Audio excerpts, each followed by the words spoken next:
kur je gati për të bërë babi? Unë kam qenë gjithmonë gati për të bërë baba. Seriozisht? Po, seriozisht. Unë mendoj që mund të kem qenë moshën 19 vjeçare, po 20 vjeçare, mund të kem qenë gati, dhe madje kam qenë ndonjëherë kaq shumë gati për të bërë baba, sa kam thënë, "Okej, këtu jemi, kemi kohë për të bërë baba." Pra nuk kam bërë asnjëherë një plan për këtë gjë. Kam pasur 2-3 momente në jetën time që kam qenë një moment shumë të madh në time që kam qenë gati për të bërë baba, por fatkeqësisht nuk u bëra, është në dorën e Zotit, nuk ishte në dorën tonë. Dhe mendoj që po, domethënë jam gati për të bërë baba, pse jo?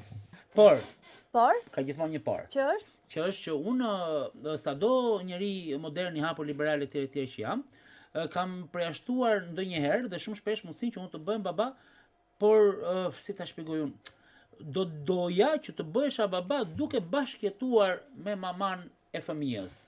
Por sot me këto menjë që kam dhe në këtë moshë që kam, them që nuk mund të përjashtoj asnjë mundësi që ka të bëjë me ndjenjen me fëmijën etj. Pra, edhe kjo mund të ketë penalizuar pak. Ne djem që jemi lindë rritë në Shqipëri, jemi ndonjëherë kemi qenë pak konservator në këtë drejtim, Pra, a mund të bëhem unë baba me një grua që ka një fëmijë tjetër? Dikur thoya jo në mënyrë absolute, sot them pse jo? A mund të bëhem unë baba dhe mamaja e fëmijës të jetoj më vete? Pse jo? Pra, kam hyrë në fazën e pse jos, por nuk e bëj për çështje moshe, thjesht për çështje truri.